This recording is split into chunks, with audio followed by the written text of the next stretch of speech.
Buenas, ¿cómo andan? Hoy les quiero traer esta conferencia que di muchas veces de forma presencial en distintos eventos en Buenos Aires. Es una conferencia que hacíamos todos los años en el laboratorio del Fondo Antiguo y la he dictado también en otras instituciones, siempre con eventos relacionados al libro antiguo. La idea de esta conferencia es mostrarles un poquito la evolución de las estructuras de encuadernación. Es una conferencia de arqueología de encuadernaciones. Lleva el título, como ven, del libro como tecnología, porque justamente el libro es una tecnología como tantas otras y ha ido evolucionando con el uso del hombre. Entonces, eso es un poquito lo que quiero que veamos aquí en esta conferencia. Y también les quiero contar, por si quieren buscar más información, gran parte de la información que van a ver en esta conferencia está sacada del Sirmai, que es un libro de arqueología del libro, yo le digo la Biblia de la encuadernación, porque realmente es la obra que más información tiene y de más calidad. Y en esta conferencia tienen un 10, un 20% de toda la información que hay en el libro, así que se los recomiendo mucho. De hecho, estaba mirando que, por ejemplo, ahora en Amazon, acá les muestro la página, ahora lo tienen en versión Kindle, en la versión esta de tapa dura, que es la versión original, e incluso veo que hay una versión de tapa blanda, esa que dice paperback, así que están más sencillo de conseguir que antes y como ven tienen precios para todos los bolsillos. Así que se los recomiendo muchísimo este libro porque realmente van a encontrar una cantidad de información que es espectacular.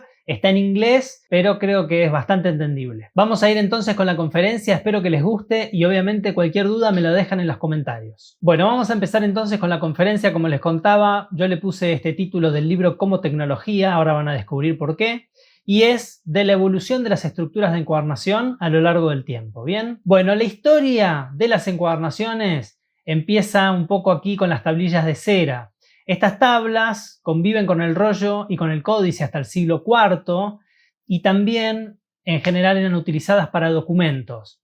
Pensemos un poco lo incómodo, ¿no?, de este formato, porque esto es, como ven, como una especie de hojas, entre comillas, que estaban todas hechas de madera, tenían un hueco y todo lo que ven ahí negro es cera realmente y se dibujaba o se escribía sobre la cera misma. Entonces, también este sistema tenía la posibilidad, digamos, de reciclarlo. Después yo sacaba la cera, volvía a poner cera nueva y podía volver a escribir. Pero por supuesto era un sistema muy poco práctico. En general las tablillas estas eran, como ven acá, de A3, de A4, he visto algunas de 5. Lo más común eran estas de 3 o dobles, ¿no?, de A2. Pero bueno, se imaginan que era muy incómodo, estamos hablando del periodo romano y fue uno de los primeros soportes para escrita. Después de eso pasamos a los rollos. Los rollos ya se mantuvieron muchísimo más en el tiempo y habían dos tipos que tenían que ver un poco por el lugar. El papiro en Alejandría, el papiro es un papel, está hecho a partir de plantas, y el pergamino, que era del lado de Pérgamo, que ya es un cuero tratado, y eran los dos soportes de escritorio de la época. Entonces, más o menos los rollos se utilizaron hasta el siglo III,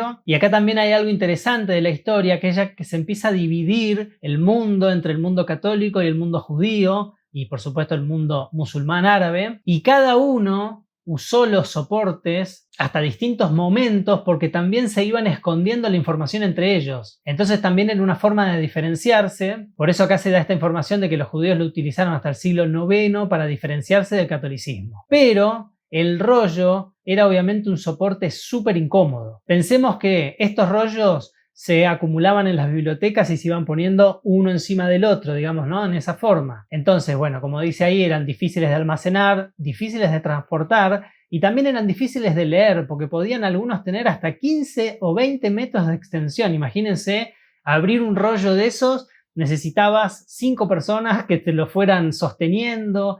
Era súper incómodo. Y después también estaba el problema de la conservación, que esas son cosas, a pesar de que estamos hablando de siglos y siglos de antigüedad, son cosas que fácilmente el ser humano se daba cuenta, que realmente se rompían muy fácil. Los de pergamino, el pergamino se resecaba con el tiempo, más teniendo esa posición enrollada terminaba rompiéndose. Entonces es una tecnología que duró mucho tiempo, pero que rápidamente empezó a ser descartada. Y ahí llegamos a lo que es el códice. Cuando decimos códice referimos a este tipo de libro, que es lo que nosotros estamos acostumbrados, digamos, hoy en día. Libros ya con páginas que se pasan en formato códice justamente. Y aparece en el siglo I, comparte vida durante 300 años y a finales del siglo III ya se consolida como la tecnología más utilizada. Y acá seguimos con esto de la separación, ¿no?, del mundo católico, mundo judío. Y finalmente vamos a llegar a este descubrimiento que es muy interesante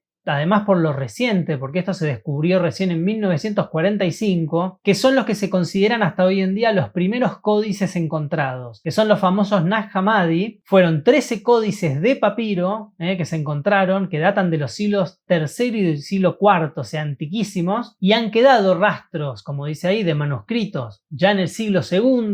Pero lo primero que se ha encontrado entero, ¿no? Porque cuando se dice rasgos es que se encontraron pedacitos de manuscritos, pero no se encontraron las encuadernaciones. Entonces la primera data realmente seria de encuadernaciones son estos Nag Hammadi. Los Nag Hammadi eran básicamente encuadernaciones de un solo cuadernillo y con esas cubiertas típicas de cuero que hoy en día se usan mucho, por ejemplo, para hacer esas libretas de viaje, que las he visto con el nombre de bitácoras. Bueno, la forma de la construcción de las encuadernaciones era muy similar. Entonces, estos primeros códices como características tuvieron esto que les decía, encuadernaciones de pergamino o de cuero flexible, cierres con un lazo que en general estaba en la parte de adelante. Después tenían obviamente distintas versiones y por ejemplo algunos les ponían un refuerzo de papiro en lo que serían las tapas, para que la tapa fuera un poquito más rígida, y también tenían lomos con refuerzos de pergamino de papiro, y además unos refuerzos en la costura que ahora vamos a ver de qué se trata. Entonces aquí esta es una imagen muy elocuente de cómo eran estas encuadernaciones, y fíjense todos los detalles que decíamos recién. La encuadernación obviamente de cuero flexible o pergamino flexible. Estos serían los refuerzos de esta parte de aquí, los refuerzos estos de pergamino, que a veces estaban y a veces no. Cierre con este típico cuero cortado así en triángulo y cierre de un enganche de una tira de cuero con el cual se rodeaba la encuadernación y se cerraba con eso. También a veces tenían cierres por encima y por abajo. Y después, por ejemplo, a mí me gusta linkear todas estas cosas con las cosas modernas. Aquí podemos ver, por ejemplo, una carpeta común de librería. Todos hemos tenido una carpeta que tiene esos cierres, ¿no? De encima, cierre con un lazo que después se ata a un botoncito. Bueno, fíjense que son todas cosas que vienen desde el siglo III. Eso es una locura de pensar. Por eso esta conferencia habla de la evolución de las tecnologías. Nosotros hoy en día vemos esas carpetas de librería comunes y pensamos que se inventó en 1900 eso. Y sin embargo ya es un concepto, la tecnología o la forma de hacer esa especie de carpeta, un concepto que el ser humano ya arrastra desde el siglo III. Después, otra cosa interesantísima es que con estos primeros códices ya hay conceptos de conservación, quizás no de forma consciente o de forma explícita como lo hacemos hoy en día, pero aquí ya el ser humano se empezaba a dar cuenta de que las encuadernaciones se podían romper y en qué punto se podían romper, y empezaba a usar cosas como por ejemplo este detalle, que son unas tiras de pergamino que están puestas antes de la costura, es decir, se ponía la tirita de pergamino y se cosía encima. Eso obviamente es porque se dieron cuenta que si la costura, que imagínense que eran tientos en general de pergamino, entonces era bastante fuerte, si hacían la costura directo sobre el material, que también eran hojas de pergamino u hojas de papiro, y además enlazaban la capa de cuero, eso se podía romper. Entonces a alguien se le ocurrió poner estos refuerzos de pergamino por abajo de la costura, que son espectaculares y que se usan muchísimo hoy en día desde el lado de la conservación. Hay muchísimas propuestas de encuadernaciones contemporáneas que tienen ese sistema. Hoy en día muchas veces se hace con un pedacito de papel japonés y el concepto es exactamente lo mismo. Entonces, acá podemos ver ya cómo hay un montón de conceptos de la encuadernación contemporánea en este tipo de encuadernaciones del siglo III. Por ejemplo, también empiezan a aparecer lo que hoy serían las guardas para nosotros, porque también se han encontrado de este tipo de encuadernaciones con refuerzos por arriba, ven, de las solapas del cuero, y ya tenían un refuerzo que también podía ser del mismo pergamino o de algún papel, ¿no? También de algún papiro. Ya se encontraban entonces estos refuerzos puestos por encima de las vueltas. De ahí vamos a pasar a una segunda etapa de estos códices, que son los códices coptos pero multicuadernillos. En esos que vimos los Nag Hammadi son de un solo cuadernillo y después ya empiezan a hacerlos de varios cuadernillos. Entonces acá empiezan a aparecer las primeras tapas de madera. Ya obviamente siempre van a convivir las tecnologías, no es que hay un cambio drástico en ninguna de las cosas que vamos a ver, pero ya empiezan a aparecer las tapas de madera porque obviamente el libro, al ser un poquito más grueso y más grande y más pesado, ya esa tapa de cuero flexible empieza a quedar débil. Entonces esas tapas, que ahora vamos a ver un gráfico que es espectacular, tienen como una especie de cintas de cuero que a mí me recuerda mucho después a los nervios, que eso enlaza las tapas de madera y las cintas de cuero y la solapa de la lomera se pegaban dentro de las tapas y luego se adhería a la primera hoja como guarda, es decir, ya empiezan a conectar ese concepto que vimos anteriormente, pero como les digo, como esto ya es un libro de muchos cuadernillos y obviamente es un libro más grueso, más pesado, entonces cada vez se va reforzando más. Y acá tenemos un gráfico de esto que estábamos hablando y fíjense que además de todo, yo esto lo linkeo muchísimo con el Bradel. ¿Por qué? Porque es una construcción ya de 3 piezas que tiene un lomo, como ven acá, por separado de las tapas. Estamos hablando, como dijimos recién, tapas ya de madera. Estas son las cintas de cuero que se usaban, que por eso yo les digo que me recuerdan a los nervios, porque el concepto es más o menos lo mismo. Esas cintas, está bien, todavía no estaba cosida al libro, pero ya empieza a tener ese concepto de poner un soporte de costura o un nervio, que obviamente después lo vamos a usar muchísimo. Y la construcción, como les digo, es muy similar. Obviamente los libros todavía eran cuadrados, pero el concepto, estas solapas que se meten sobre las tapas, es muy similar a lo que podría haber sido un Bradel hoy en día. Y como vimos y como hablamos recién, ya empieza a aparecer más fuerte este concepto de una guarda, que obviamente la guarda, su primer función es la del refuerzo. Después, ya muchísimos siglos después y en la modernidad, empezará a funcionar como un elemento también decorativo de las encuadernaciones, pero el primer sentido era un refuerzo. Bueno, y en estos primeros multicuadernillos aparecen las tapas de madera, como vimos recién, costuras de cadenetas link stitch, o sea, ya empiezan esas primeras costuras. Link stitch quiere decir que van linkeando al cuadernillo anterior. Obviamente cuando era de un solo cuadernillo no lo necesitaba. Cuando tienen varios, empiezan a linkear una costura con la otra o un cuadernillo con el otro. Y también empiezan las primeras versiones donde la costura enlaza las tapas, que también es increíble pensar que estamos hablando de entre el siglo III y el siglo VII, lo avanzado que estaba todo, ¿bien? Estos son los ejemplos de link stitch, ¿ven? Como la famosísima costura copta que hoy en día se usa muchísimo para hacer todo tipo de cuadernos, ¿no? Y estructuras contemporáneas. Y por supuesto de estas costuras coptas habían un montón de ejemplos y de versiones. Esta sería la versión como más tradicional o esta de al lado. Después empiezan estas que son más complejas. Tenías costuras coptas con 2 agujas, con 4 agujas, bueno, muchísimas variantes. Y otro concepto que para mí empieza en esta época es el de las cadenetas. Lo que después va a ser para nosotros la cadeneta, que es la parte de la costura que enlaza, digamos, en la zona más cercana a la cabeza y al pie del libro, ya en esta época empieza a ser fundamental porque obviamente era toda parte de la misma costura. Pero si se fijan en detalle, la cadeneta siempre es una costura distinta a la del linkeado, ¿no? Tiene otra forma. Entonces, para resumir, en estos coptos multicuadernillos empiezan estos elementos, apariciones de las primeras guardas. Hay otra variante que es muy interesante, que se formaba la tapa en vez de poner una tapa de madera con el primer cuadernillo y el último, algo que también es aplicable y que yo lo he visto a construcciones modernas. Por ejemplo, estas son las dos versiones, ¿ven? La de la izquierda es con una tapa de madera que ya se podía cubrir también con un pergamino. ¿Ven? Todo esto sería el pergamino que la está cubriendo, esa línea. Y en este ejemplo tenemos la otra versión, que es armar la tapa con el primer cuadernillo. Vuelvo a decirles esto, piensen que eran hojas de pergamino, entonces es un material duro, material fuerte. Ven que esto ya es un primer cuadernillo que está unido a los demás. Dejaban un primer cuadernillo en blanco y pegaban, por ejemplo, las 4 hojas que conformaban ese cuadernillo, las pegaban entre sí y con eso formaban la tapa del libro, que claro, era una tapa que además estaba cosida. Y después, en algunas versiones, la cubrían o no. Este concepto también es algo que hoy en día se usa muchísimo en muchas construcciones experimentales. Se aplica este tipo de concepto antiguo. Bueno, y de ahí pasamos a los códices bizantinos. El códice bizantino es el que rompe el molde de las encuadernaciones que se venían haciendo y es la primera construcción de las que más se parecen a lo que nosotros hacemos hoy contemporáneamente. Van a ver que hay un montón de puntos en común, obviamente hay un montón de diferencias, pero a partir de estos códices que van más o menos del siglo V al siglo XV, imagínense la extensión, ¿no?, del Imperio Bizantino en el tiempo y el poderío también que tuvo y cómo se ramificó por todo el mundo, que también es una explicación de por qué las encuadernaciones van cambiando de forma y, como les dije antes, este tipo de encuadernaciones bizantinas después se van a popularizar muchísimo en el mundo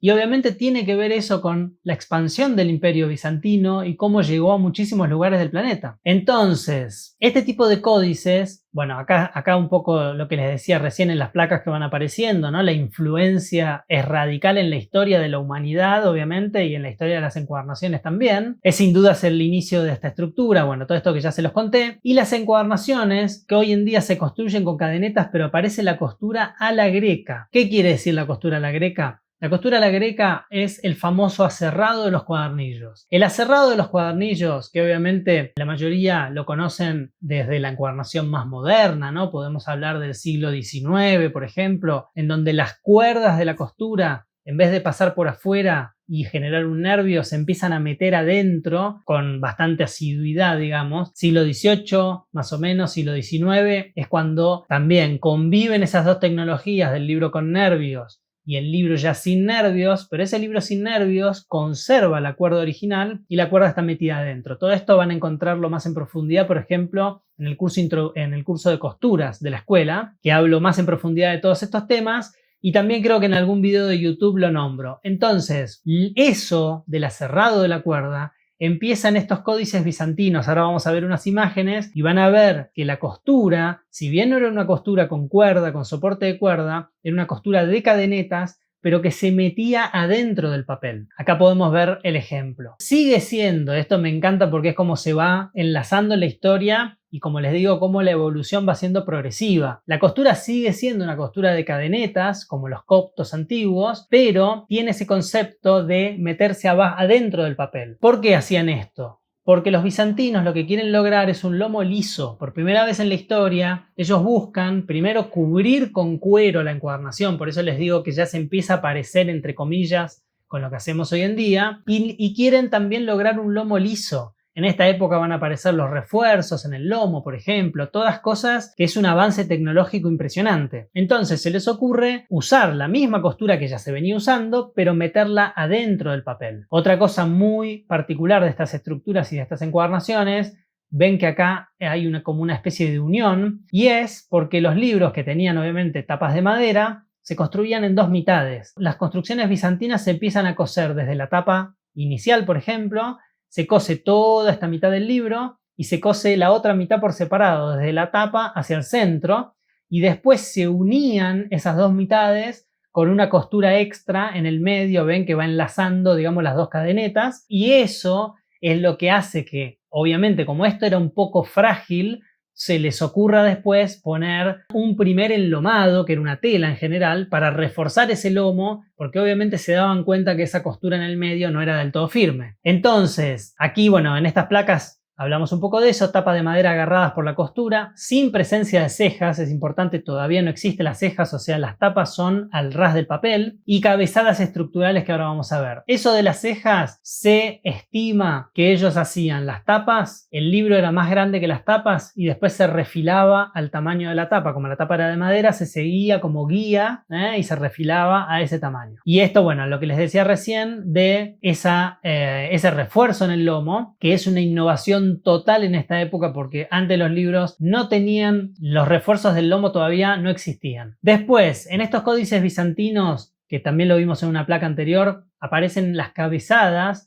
y aparecen las cabezadas también como un refuerzo del libro. Esto lo vamos a ver ahora en el próximo curso que voy a lanzar, que es justamente el curso de cabezadas, donde explico un poco esta historia de cómo la cabezada era un elemento estructural y cómo se convirtió en un elemento 100% decorativo para lo que es la encuadernación contemporánea. Entonces, en la encuadernación bizantina tiene una cabezada que es súper compleja de hacer, como ven, con dos almas que se cruzan el libro, y tiene estas bajadas sobre la tapa de madera. Entonces la cabezada termina con una forma de U o de herradura. No solo recorre el lomo, sino que también recorre las tapas, y también eso va a hacer que el cuero se ponga de una forma muy particular para no cubrir esa zona y que la cabezada se vea en toda la extensión. Ahora lo vamos a ver más en detalle. Estos, por ejemplo, son los informes que te da el CIRMAI. CIRMAI lo que hizo fue recorrer bibliotecas en Europa, fue recabando información. Entonces, por ejemplo, él en este libro te dice, encontramos, no me acuerdo exacto, voy a inventar un número, 20 códices bizantinos en distintas bibliotecas europeas. De esos 20, habían 5 que tenían este enlace de tapas,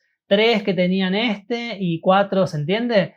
Y acá, por ejemplo, estos son gráficos de cómo estaban hechas las perforaciones en la madera. Por eso les digo que esta conferencia abarca un 10% de la información que van a encontrar en ese libro, en el Sirmai, que por eso se los recomiendo muchísimo. Entonces, también podemos ver acá estos, digamos, que serían las primeras versiones, entre comillas, de lo que hoy llamamos encartonado, meter las cuerdas por adentro de las tapas. Y acá, por eso les vengo recalcando esto de que estas son las primeras encuadernaciones que se parecen a lo que hacemos hoy en día. Los bizantinos empezaron a cubrir las encuadernaciones en plenos cueros y además también empezaron a decorarlas, cosa que era una novedad para la época. Estamos hablando de gofrados en general de decoración, o sea, no existía todavía el oro, no existía para las decoraciones de encuadernaciones, ¿no? Obviamente, pero ya empiezan a hacer esos primeros decoraciones y después incluso van a ver en los últimos bizantinos, pero ya estamos hablando obviamente del siglo XV, siglo XIV, van a aparecer ya algunos también con dorados. Y bueno, y un poco lo que les contaba antes de la forma de cubrir. Entonces, acá pueden ver una reproducción de un bizantino hecho hoy en día, que no lo hice yo, que es muy interesante porque se pueden ver un poco todos esos elementos que yo les conté recién. Fíjense que es una encuadernación que está cubierta ya con un pleno cuero, tiene estas decoraciones típicas del hierro, que solamente era un hierro calentado, y por eso también eso es interesante. Nosotros le decimos hierros, pero en realidad hoy en día son de bronce. Bueno, en esta época realmente eran de hierro y solamente se calentaba y se gofraba, que en realidad no era gofrado porque el gofrado es trabajado con muy poca humedad en el cuero y un hierro muy temple, digamos, con muy poco calor. Entonces se logra que la piel se oscurezca. En este caso eran más bien quemados, digamos, y era eso, un hierro caliente y directamente estampado sobre el cuero. Que de hecho muchas de estas encuadernaciones, cuando se encuentran con los cueros originales, los cueros están lastimados porque realmente se quemaban y se lastimaban. Y acá podemos ver el detalle de la cabezada que les contaba antes, cómo avanza la cabezada sobre las tapas y cómo en esta zona había que hacer un corte del cuero. Es como una lengüeta que se separa desde aquí y desde ahí, y esa lengüeta se mete por atrás del lomo, se mete ahí, atrás de la cabezada, y entonces deja esta zona al descubierto. Y por eso esta encuadernación tiene este pliegue ahí abajo y ahí encima tan característico, porque obviamente como el cuero está cortado en esa zona, una parte va por atrás de la lomera y la otra parte queda como doblada un poco porque obviamente viene desde esta línea y se mete para adentro, entonces queda ese pliegue. Y después lo que ya empieza a proliferar también son los famosos enganches. Vimos en las encuadernaciones primigenias esas coptas que tenían unos enganches con lazadas.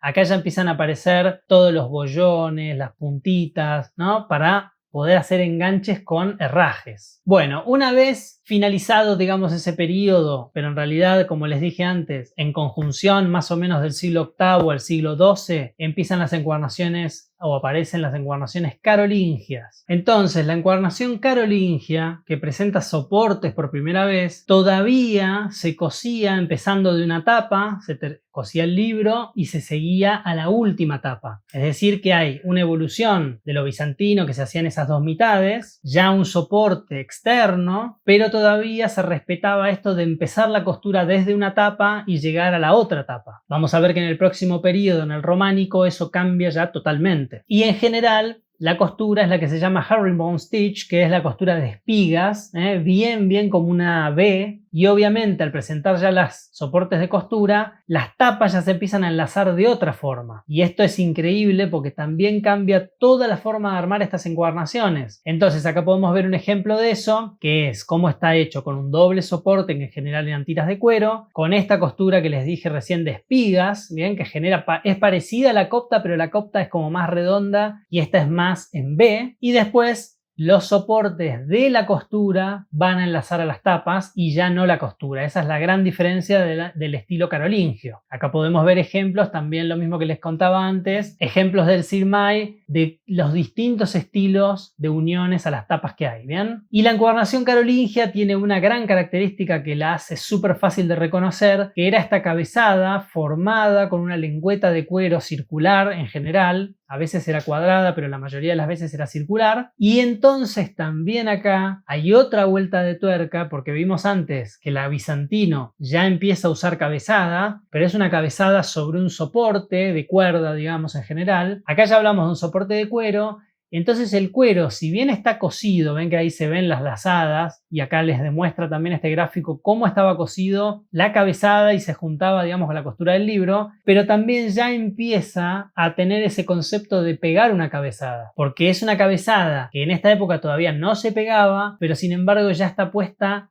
de una forma como apoyada en el libro. Entonces es un primer inicio de ese estilo de cabezada tan común después en la modernidad que ya directamente se pega. Entonces, como les decía recién, es una cabezada muy particular y hace que las encuadernaciones carolingias sean muy fáciles de reconocer por eso. Y otra gran innovación de esta época es, continuando con lo bizantino, que ya empezó a aparecer ese primer refuerzo de lomo con una tela completa, en las encuadernaciones carolingias empiezan a aparecer ya refuerzos pero sectorizados entre los soportes. Obviamente, como ya tiene un soporte por afuera, entonces empiezan a dividir el refuerzo del lomo rellenando los cuadrantes entre los soportes. Y como dice esa placa, este pequeño cambio que parece sutil hace que la apertura del libro sea totalmente distinta, porque al tener los soportes y tener los refuerzos divididos, el libro genera una apertura mucho más libre, mucho más liviana. Y acá podemos ver un ejemplo gráfico de eso. Fíjense que la encuadernación de arriba es una encuadernación que solamente tiene la costura, no tiene ningún refuerzo. La encuadernación del medio tiene soporte de costura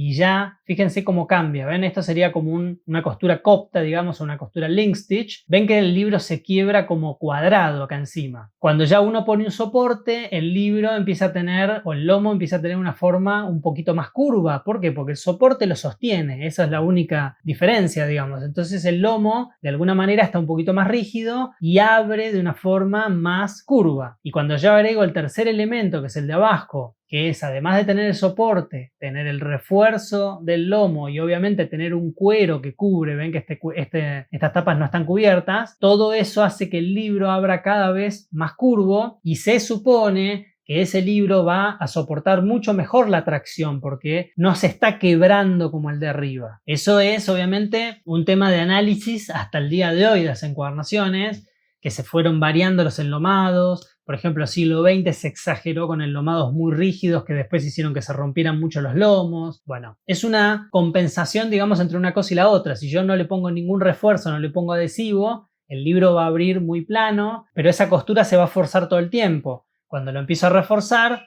el libro abre más contenido, pero obviamente también abre un poquito más rígido. Lo importante de todo esto es que cambia totalmente la forma de cómo se abren los libros y obviamente va mudando también la conservación. Entonces, en las carolingias ya tenemos el soporte, pero como les decía antes, se sigue respetando esto de empezar por la tapa. Entonces, la tapa, en vez de coserlo con la costura, primero se agarraba con el soporte, agarraban la primera tapa de madera, luego hacían los cuadernillos, todo cosido obviamente sobre los soportes, y por último llegaban a cerrar la costura con la última tapa. Entonces cambió el concepto, como les decía antes, de lo bizantino. Ya no es el hilo, sino que ya hay un soporte que agarra las tapas, pero todavía se sigue cosiendo de tapa a tapa, digamos. Ahí ya podemos ver la encuadernación carolingia terminada. Fíjense que tiene las famosas bajadas acá para los hilos de la cabezada, que también están conectados con la tapa. Y finalmente, en esta imagen podemos ver lo que sería una reproducción de una encuadernación carolingia hecha modernamente, cómo se terminaba de cubrir, con su cabezada redonda, típica, con la solapita esta de cuero. Y por supuesto, seguimos con las encuadernaciones con cierres. Lo de los cierres, que no les dije antes, es algo interesante. ¿Por qué aparecen los cierres? Los cierres aparecen por las hojas de pergamino, porque al ser hojas de cuero, en definitiva, eso tiene mucha tendencia a inflarse con la humedad ambiente. Entonces, a medida que iban usando los libros, se daban cuenta que ya cuando estaban encuadernados, el libro está más firme, digamos, desde el lomo está más fijo. Entonces, si no tenía cierre,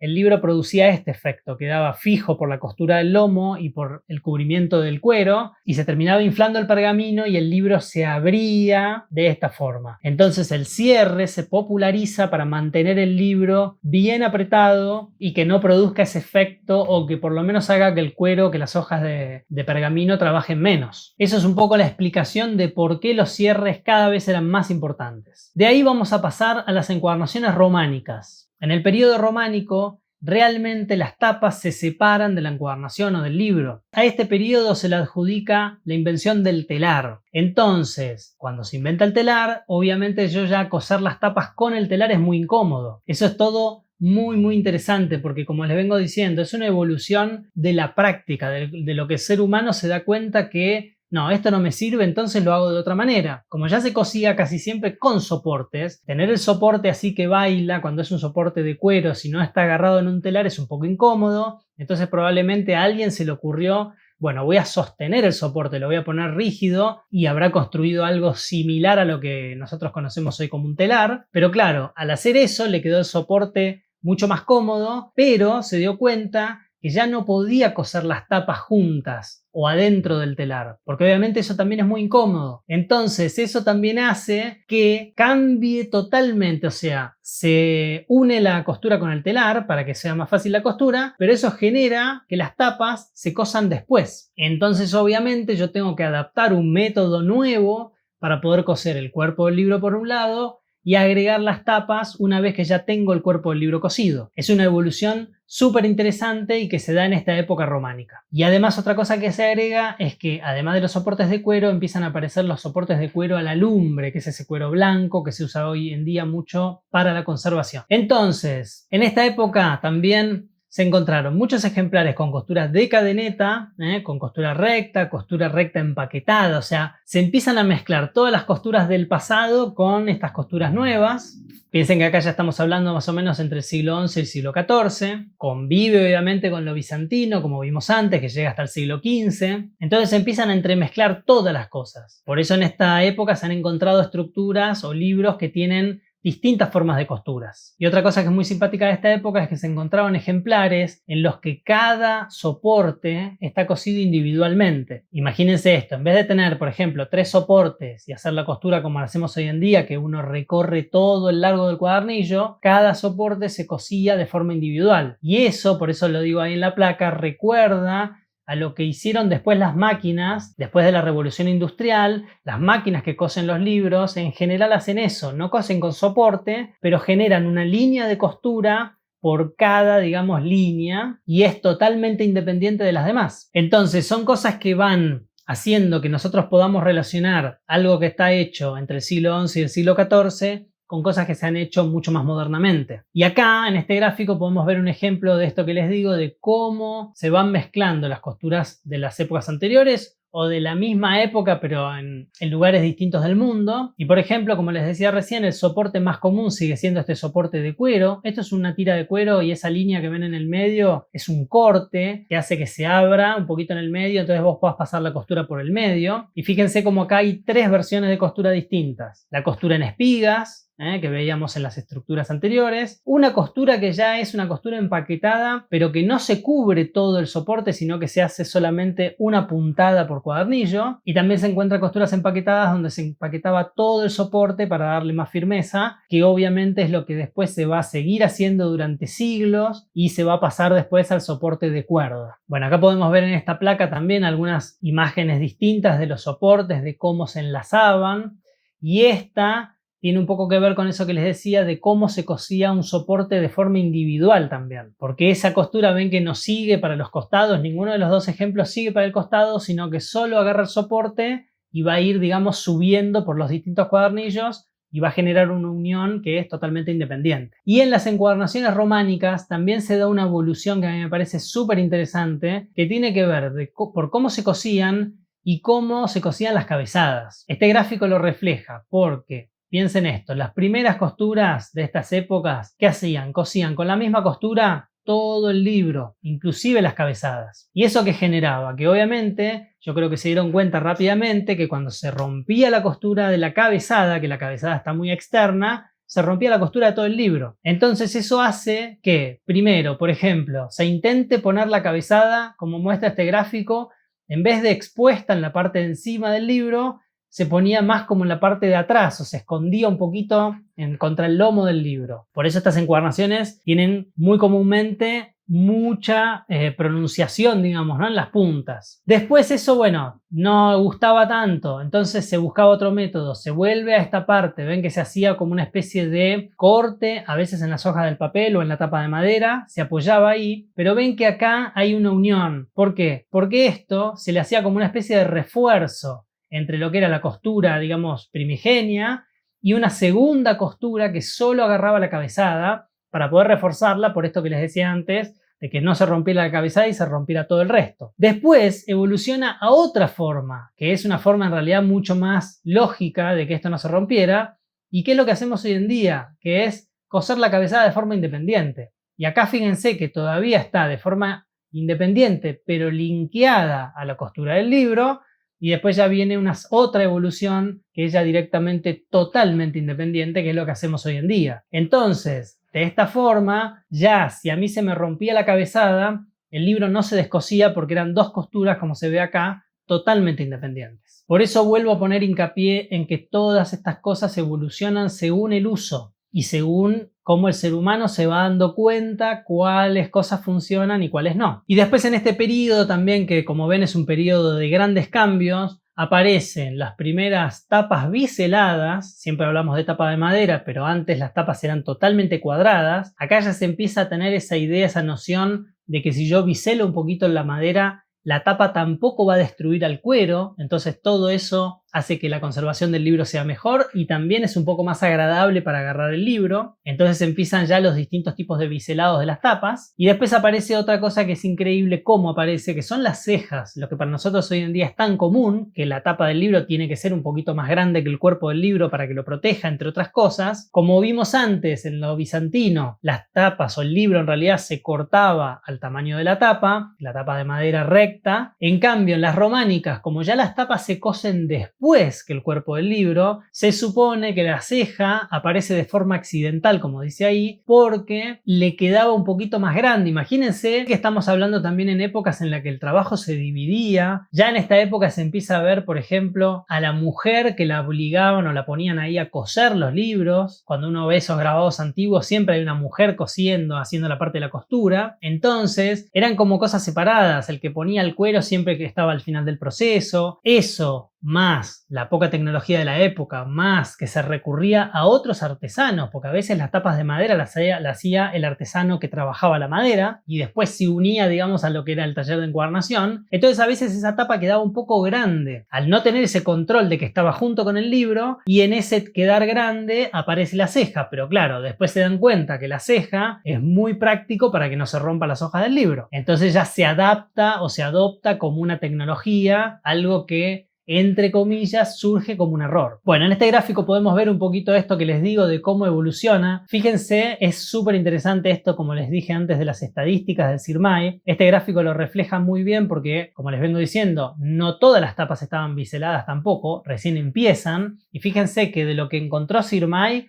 un 40% de las tapas del período románico todavía son cuadradas, un 32% ya tienen por lo menos una puntita biselada, o sea que en realidad son pocas todavía, y después entre un 8%, un 7% ya tienen biselados un poco más pronunciados, ¿ven? Aquí todavía recto, después hay un 6.7% que ya se empieza a curvar un poquito y 7.9% y 4% que ya tiene una bajada un poquito más larga, que sería más similar a lo que hacemos hoy en día. Todas estas cosas hablan muy bien de cómo se van mixturando un poquito, cómo los cambios obviamente no son radicales, sino que en esta época aparece el biselado, pero en realidad más de casi el 70% o tenía un biselado muy chiquito o no tenía. Entonces, dos características más de esta época, también súper importantes. Vimos antes que las guardas ya existían casi desde los primeros coptos, pero muchas veces, como era la primera hoja que se pegaba, pegaban la primera hoja y después daban las vueltas del cuero, entonces el cuero quedaba por encima de la guarda. Bueno, en esta época empiezan a hacerlo al revés, empiezan a dar lo que hacemos hoy en día, digamos, dar las vueltas del cuero y después pegar la guarda por encima de las vueltas, que obviamente cambia mucho el concepto, porque lo empieza a hacer más reforzado, porque tapa la vuelta del cuero, y de alguna manera más prolijo, aunque no existía la compensación obviamente todavía, pero de alguna manera queda un poco más prolijo con ese pergamino en general inicial por encima de las vueltas. Y también se sigue evolucionando con los enlomados, empiezan a ser un poquito más prolijos, en general todavía se usa el cuero y también empiezan a aparecer con más frecuencia estos lomos lisos. Y acá podemos ver un gráfico que ilustra esto que hablábamos recién, cómo se van modificando, ¿no?, las distintas situaciones. Estos son los soportes, esta es, digamos, el refuerzo de las cabezadas. Fíjense que había refuerzo pegado solo en el lomo, con una solapa que entraba sobre los costados, donde esto es la parte de la costura, digamos, del soporte que iba encima de esta solapa. Después también se empiezan a hacer las primeras, como dijimos antes, las primeras compensaciones de los soportes, que es algo súper moderno para la época. Por eso los lomos empiezan a lograr con más asiduidad lomos que eran lisos, porque ya los soportes están compensados. Tienen todas las variantes, ¿ven? También esta variante en el que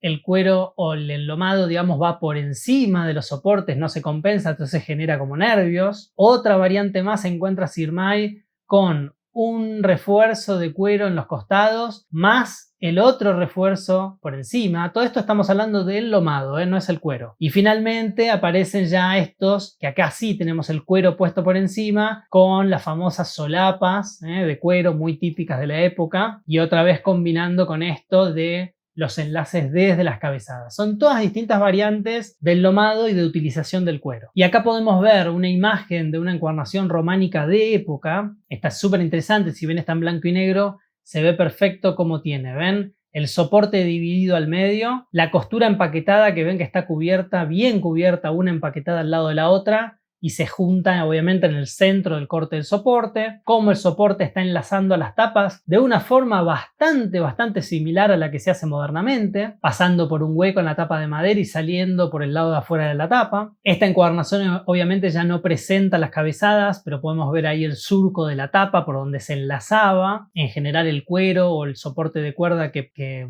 donde se bordaba la cabezada estaba enlazado aquí, y también podemos ver cómo la zona de las cadenetas está metida ya adentro del papel, ya no está por afuera como en los coptos. Todos detalles que también se ven acá, las tapas un poquito biseladas del lado del lomo, todos detalles que aparecen en este periodo románico. Acá podemos ver otra foto de una encuadernación románica. Fíjense que acá sí se nota, esto claramente se nota que es un cuero a la lumbre y sí todavía conserva, ven, esto es un pedacito del cuero ese que veíamos de refuerzo puesto encima. Esto es el soporte a la lumbre donde estaba bordada la cabezada, que hay un pedacito. Acá se ven los dos soportes de cuero a la lumbre también, soporte doble, costura empaquetada, cómo entraba la tapa. Salía por el lado externo, ven, se mantenía todo este pedazo de cuero por ahí por encima que no se disimulaba tampoco. Entonces se pueden ver varias cosas. Fíjense también que esto los historiadores o los arqueólogos del libro lo usan mucho para datar las encuadernaciones, que es el tipo de madera que encuentran. Según las épocas,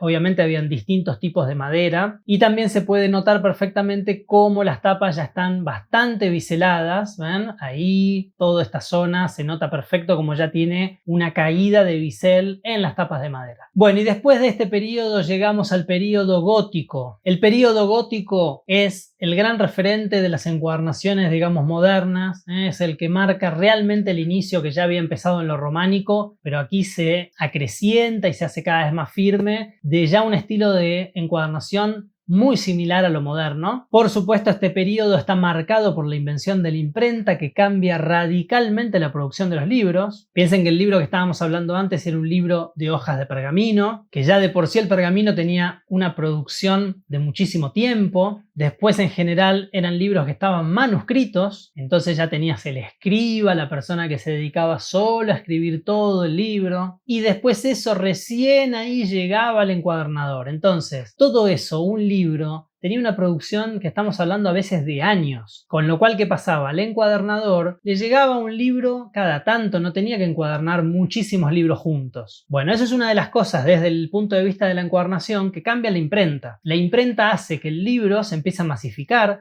Obviamente empiezan a aparecer ya los libros de papel y empieza a reemplazar al papiro y al pergamino. Entonces el libro cada vez es un libro más masivo, pero al encuadernador le empieza a llegar muchísimo más trabajo. ¿Y eso en qué desemboca? En este tema que hablamos de las tecnologías. ¿Qué hace el encuadernador? empieza a simplificar procesos porque no había forma de hacer el mismo trabajo que se hacía en la época románica en la época gótica. Entonces las encuadernaciones empiezan a ser de alguna manera más sencillas, más rápidas, y después, por supuesto, a medida que pasan los siglos, también empieza a haber una merma en la calidad de los materiales. Después, en este periodo, que es un periodo realmente mixto y en donde van cambiando las tecnologías a una velocidad impresionante, empiezan a aparecer cosas curiosas como la que dice aquí en la placa. ¿Qué pasaba? El encuadernador estaba acostumbrado a trabajar con las hojas de pergamino, que como les dije recién son hojas de cuero, o sea que es un material duro. De repente, un día para el otro, yo estoy en mi taller de encuadernación y me traían esos libros manuscritos en hoja de pergamino y de repente me aparece alguien con un libro hecho en imprenta y con hojas de papel. Imagínense lo que era ese shock para esa persona que estaba acostumbrada a trabajar con un material duro,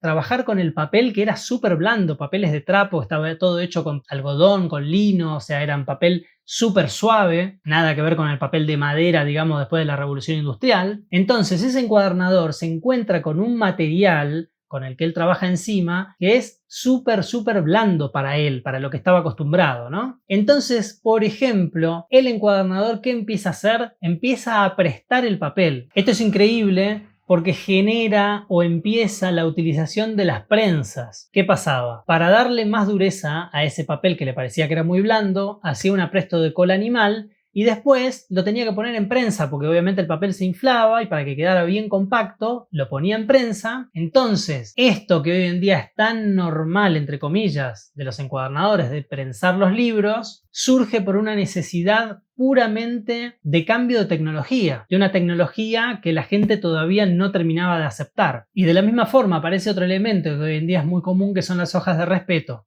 Y tiene que ver también exactamente con lo que les conté. El encuadernador, como veía o como sentía que ese material, el papel, ese material nuevo era tan blando, no se animaba a que las encuadernaciones empezaran directo con el papel. Entonces, ¿qué hacía? Agregaba un cuadernillo, por lo menos del material al que él estaba acostumbrado a trabajar, que era el pergamino, agregaba un cuadernillo de pergamino al principio y al final. Solamente lo hacía para que fuera un poquito más duro y yo creo que para sentirse un poco más cómodo con esa transición de materiales que estaba viviendo. Pero eso da el nacimiento de lo que hoy en día son las hojas de respeto, que es un cuadernillo que agregamos los encuadernadores en general al principio y al final y que tiene un montón de funciones que también las podés encontrar, por ejemplo, en el curso introductorio de la escuela. Entonces, como vamos viendo, son todas cosas que van apareciendo por el uso. También en esta época de grandes cambios empiezan a aparecer mucho más los soportes simples. Siempre obviamente se siguen utilizando los cueros a la lumbre, también tiras de pergamino, pero empiezan a aparecer con muchísima más asiduidad los soportes de cuerda y soporte de cuerda simple, porque también habían dobles, y empiezan a aparecer los primeros encolados, que si bien ya los bizantinos pegaban esa tela que vimos que pegaban en el lomo, aquí ya empieza a aparecer ese encolado pero con otro concepto, que es el concepto de mantener el libro rígido. ¿Por qué? Porque el gran cambio de esta época también es que los libros se empiezan a redondear. Hasta el momento todas las encuadernaciones o todos los lomos de los libros seguían siendo cuadrados y en la época gótica se empiezan a redondear. Y el redondeado también tiene que ver con la funcionalidad del libro. Los encuadernadores de la época se dan cuenta que esos libros cuadrados se volvían cóncavos, es decir, que el lomo tomaba esta forma y entonces para poder mantener el libro firme le empiezan a dar la forma del redondeado para el otro lado, digamos, es un redondeado convexo el que hacemos nosotros, y para mantener esa forma empiezan a encolar el lomo para que el lomo quede firme.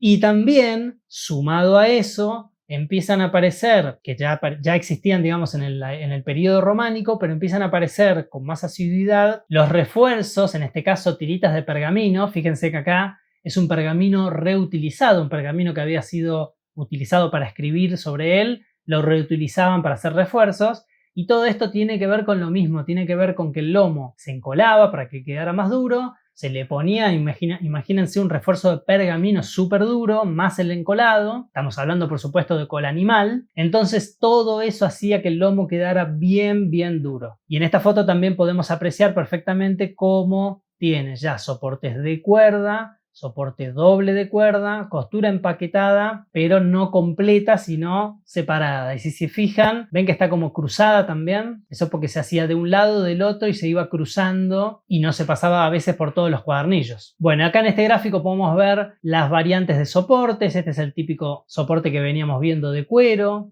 con el corte en el medio. Después también se empiezan a hacer estos trenzados, soporte doble que puede ser de pergamino, de cuero o de cuerda. Y después el soporte simple también enrollado, que en general eso podía ser un soporte de cuero o de pergamino, pero al enrollarlo quedaba más una forma redonda. Y esto, uniéndonos un poco a lo que veíamos antes, también va generando la apertura totalmente distinta del lomo. Fíjense lo que sería, otra vez, un poco lo mismo que repetí antes, el concepto de este lomo sin enlomados y un concepto ya del lomo con costura empaquetada que genera como un resorte, más el enlomado de pergamino, más el cuero pegado sobre el lomo directo. Eso hace que el enlomado o que el lomo genere esa forma curva y obviamente mucho más rígida. Y después aparecen otras tres cosas fundamentales que de esto hablé un poco en el curso de cajos de la escuela, que es lo que hablé recién, ¿no? Que los libros ya empiezan a ser redondeados y empiezan a aparecer los cajos. Obviamente ese redondeado se da también un poco por el crecimiento de la costura, que en algún momento no era dominado, entonces de repente alguien se encontró con que ese libro estaba redondeado o que el mismo libro le pedía que ya no fuera una forma cuadrada y que se volviera redonda por ese volumen de la costura, y ahí es donde obviamente nace la idea de, bueno, lo redondeo, lo fijo con encolado y después con eso, claro, me doy cuenta que al final el libro redondeado mantiene muchísimo mejor la forma que ese libro cuadrado. Entonces, al ser una ventaja, ya lo empiezo a usar obviamente de forma mucho más constante. Y los cajos, por otro lado, también se presume que tiene que ver con lo mismo, con el crecimiento de la costura. Es algo accidental, es decir, alguien alguna vez le creció mucho el lomo, puso unas maderas para presionarlo y se empezó a formar ese cajo, y ahí se dio cuenta que si formaba un cajo podía hacer que la tapa encastrara en el cajo, y obviamente eso repercutía en que la tapa tuviera un movimiento mucho más controlado y que la encuadernación se mantuviera mucho más firme. Entonces son todas cosas que ya se empiezan a notar y se empiezan a ver como normales en la época, porque obviamente generaban un beneficio en ese libro, en esa tecnología de esa encuadernación de la época. Y también ya en esta época empiezan a aparecer las primeras tapas de cartón, obviamente ya los libros eran de papel, entonces ¿por qué no hacer también una tapa que fuera hecha con el mismo material? Con lo cual empiezan a haber una mixtura ahí entre tapa de madera y tapas de cartón. Y después obviamente en el cartón, que es mucho más fácil de biselar y de trabajar, empiezan a aparecer ya biselados y lijados mucho más parecidos a lo que hacemos hoy en día. Y también este tema de que empiece a acompañar el libro. Esto es toda una consecuencia entre que yo ya redondeo el libro, ya me doy cuenta que le puedo sacar un cajo, además tengo una tapa de cartón, hago que todo eso acompañe y genero como esta situación de que uno pasa el dedo entre el lomo y la tapa de un libro de esta época y ya empiezan a tener esa continuidad que se busca hoy en día en las encuadernaciones, por ejemplo, los encartonados modernos. Y acá podemos ver este gráfico que es súper interesante, que refleja un poquito estas cosas, que es cómo se van adaptando los refuerzos del lomo, estas tiritas típicas con aletitas que se metían después contra el costado del libro. Esta aleta a veces se dividía y se pegaba, digamos, o se cosía de forma dividida. Después también está esta versión, esto imagínense lo que es para todo el libro, ¿no? Acá está hecho en una mitad como ejemplo, pero es una versión en la que se hacía nada más un agujerito en el pergamino o en el cuero y se dejaba solamente por afuera a los nervios y a la costura. Y después está también esta versión, la número 4, que eran dos mitades. Imagínense, eso es una mitad con los espacios también para los nervios y se juntaba con otra mitad que yo pegaba en dos mitades justamente sobre el lomo del libro. Todos conceptos de refuerzos que acá se pueden ver, cómo después se conectaban. El que era simple obviamente quedaba solo sobre el lomo. Este se vuelve un poco a lo que se hacían en la época bizantina, pero con otro material, y se ponía por encima de la tapa. Después a alguien se le ocurre también ponerlo por adentro de la tapa, y finalmente tenemos la doble combinación por adentro y por afuera también. Todos ejemplos de esta época, y por supuesto este gráfico en particular, si ustedes lo miran y investigan un poco, creo que ya hablé también de esto en algún otro video, esto es ni más ni menos que que la encuadernación simplificada de Jun, que tiene exactamente estas características. Un lomo cubierto con un material, con una sola pita que se mete por abajo de la tapa y una tapa biselada que acompaña todo el redondeado del lomo y que hace que yo no tenga que usar un cajo, sino que el mismo volumen de la costura lo voy a absorber con el biselado de la tapa. Esto es fantástico de entender porque, como ya hablé también en algún otro video, ahora que estoy pensando, esto lo hablé en el curso de Jean de Gonnet, que tienen también un video por ahí que anda gratuito, y si no tienen obviamente el curso donde lo desarrollamos más en profundidad. Pero todas estas cosas, todas estas estructuras modernas de Jean de Gonnet, de Jun, tienen una base en la arqueología del libro. Es toda gente que ha estudiado arqueología y que con una maestría muy grande ha adaptado cosas del libro antiguo para convertirlo en situaciones del libro contemporáneo. Y también en este periodo empiezan a aparecer cosas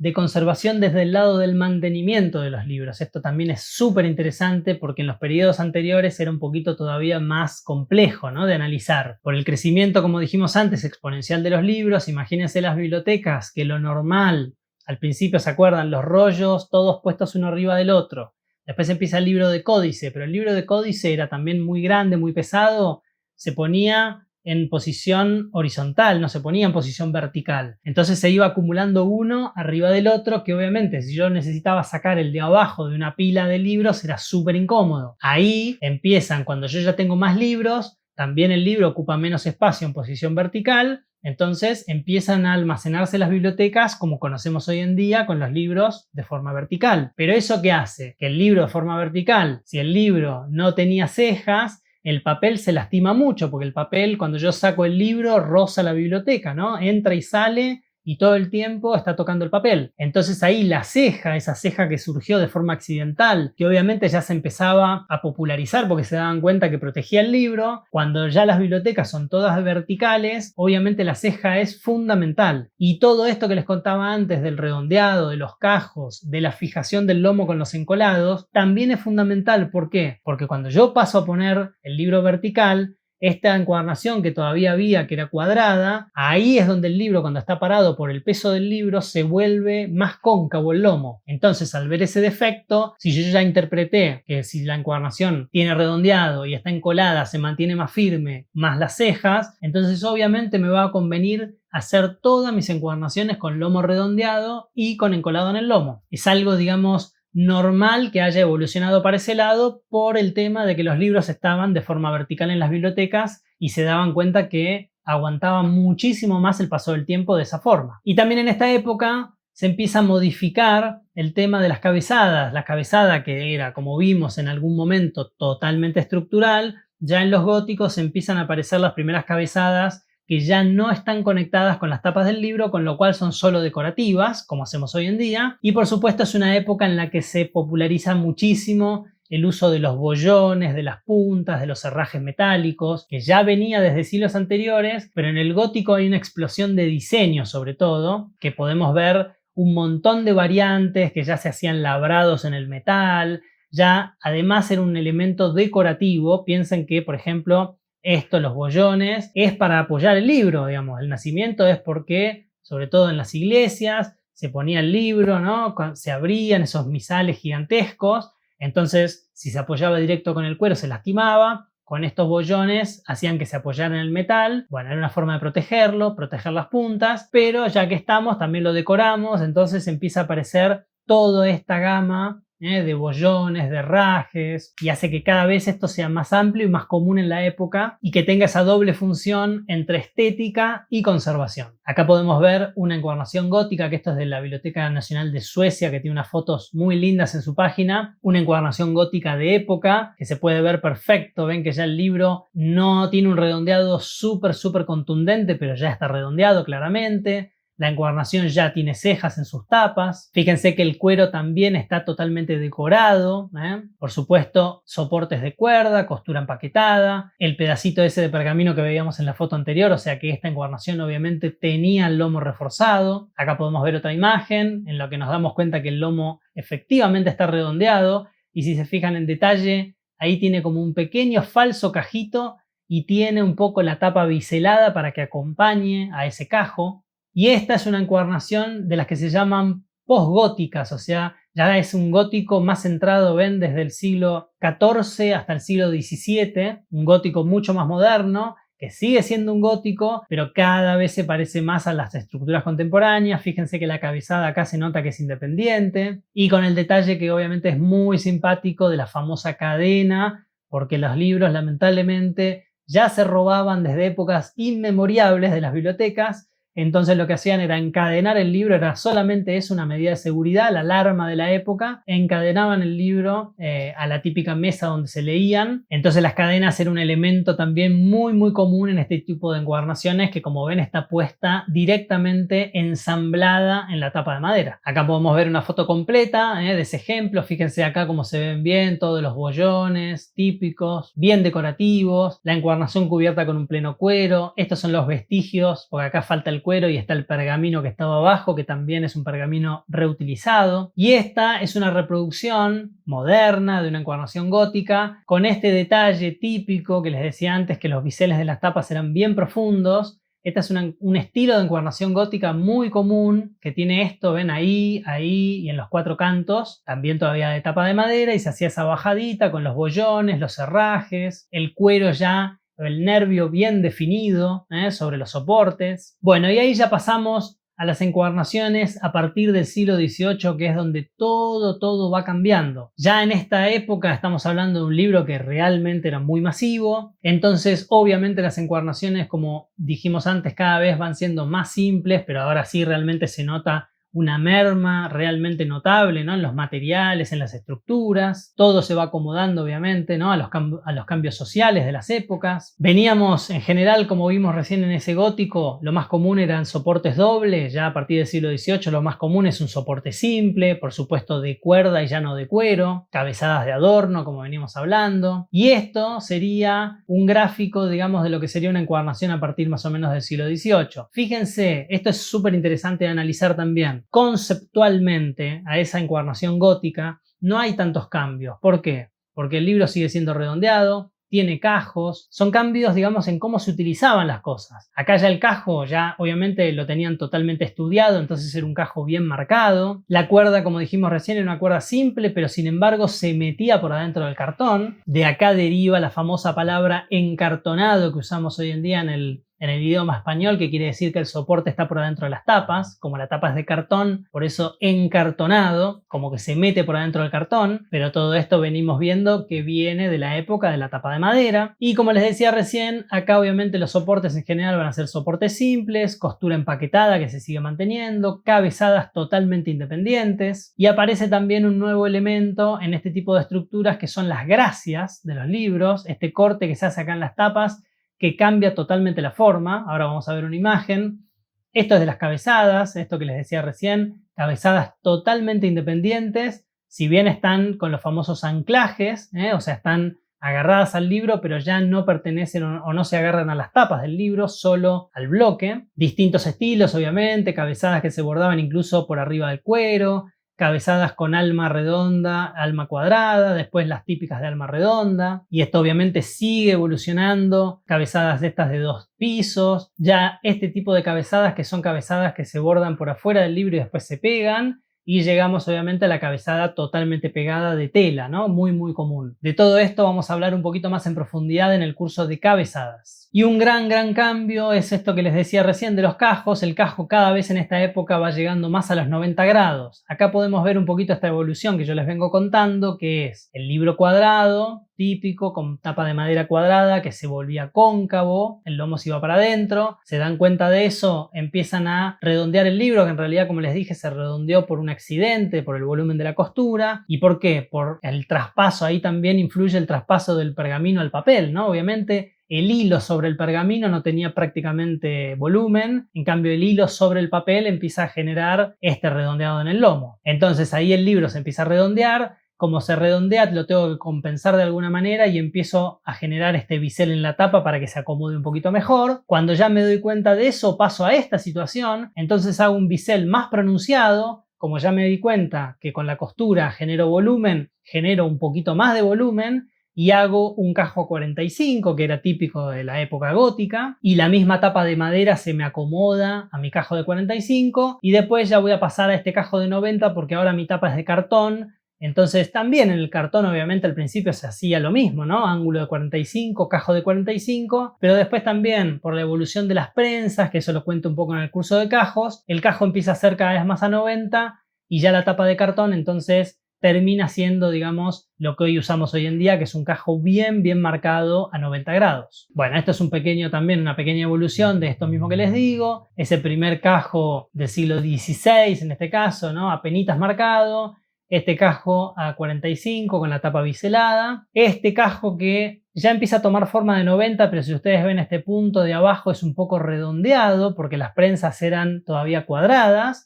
Y después este cajo moderno ya con una prensa con ángulo de 45 que yo logro que en este punto sea casi un ángulo de 90 y ya no sea redondo. Y esto obviamente es el cajo que hacemos hoy en día y que ya prácticamente no se modificó nunca más. Acá tenemos un típico cajo siglo XVIII y después un poco también esto lo hablé en el curso de cajos, cómo genera el cajo que la tapa apoye, pero en consecuencia empieza a generar una fricción en el material, en el cuero, en esta zona, porque claro, la tapa ya no hace tanta fuerza porque está apoyada en el cajo, pero la fuerza se concentra o la tensión se concentra en este punto y entonces los cueros empiezan a romper después en el siglo XX. En general se rompen mucho en la zona de la bisagra. Y después, como para terminar de resumir un poquito esta época, después en alguna otra conferencia nos vamos a dedicar ya al libro más moderno, siglo XVIII para adelante, pero como para cerrar un poquito la evolución, las cofias empiezan a tener más forma de media luna, ahora les voy a mostrar por qué. Aparecen los nervios ya de adorno, o sea, los famosos nervios falsos. A partir de 1780 más o menos se dicta como esa fecha,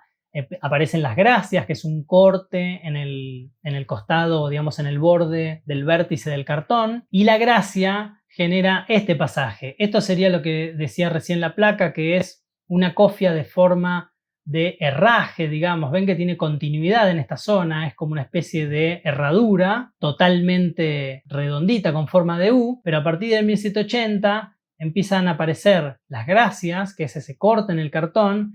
Entonces, como yo corto el cartón aquí, meto el cuero para adentro, encima lo dejo fijo con una cuerda, con un hilo, cuando hago el secado del cuero, entonces mi cofia deja de tener esa continuidad, deja de tener forma de herradura y pasa a tener forma de media luna, que es lo que hacemos hoy en día los encuadernadores contemporáneos. Esta todavía es una cofia, digamos, un poco más antigua, que ven que esta situación o esta distancia es la misma de la del centro, y la cofia en la encuadernación más contemporánea, el centro tiene el ancho o el espesor de las tapas y en las puntas la cofia se hace un poquito más pequeña para que tenga un poquito más de esa forma de media luna, ¿bien? Son todas evoluciones que otra vez se genera por la evolución, en este caso de la gracia, te cambia totalmente la estética de lo que se estaba acostumbrado antes con las cofias más de forma de herradura. Y otro cambio fundamental en la época, también por el nacimiento de la gracia, esto es un libro anterior a las gracias, que como el cuero quedaba muy acumulado, generaba este volumen acá encima que es súper común en el libro antiguo, y el libro con gracia ya genera una forma más recta en la cofia y que continúa, digamos, la línea de las tapas. Y por último, para terminar de cerrar esto, obviamente, como les dije antes, el libro cada vez era más masivo, los encuadernadores tenían más trabajo, cada vez se producían más libros, entonces las pieles, por ejemplo, se empiezan a rebajar cada vez más finas,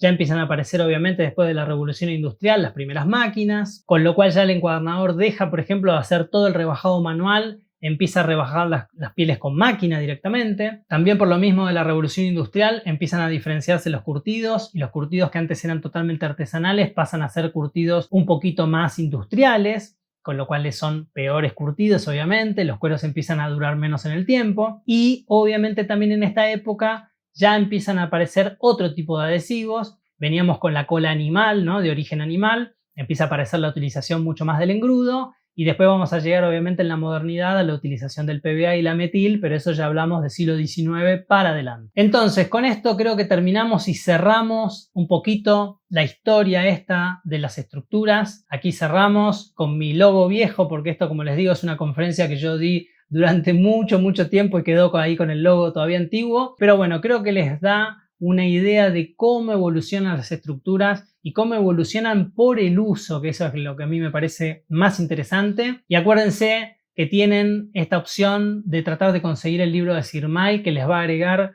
muchísima más información de esto que yo les estoy haciendo acá, que es realmente, les digo en serio, es un muy pequeño resumen de toda la información que hay en el Sirmai y obviamente información que yo tengo de otros lugares, pero el Sirmai es la Biblia, como les dije antes, de la encuadernación, y es el libro que, si a ustedes les interesa la arqueología de la encuadernación, tienen que leer, porque les va a cambiar muchísimo la forma de pensar en estructuras de encuadernación y les va a ayudar mucho también para la parte de restauración y de conservación del libro moderno. Espero que les haya gustado y nos vemos en la próxima. Un abrazo.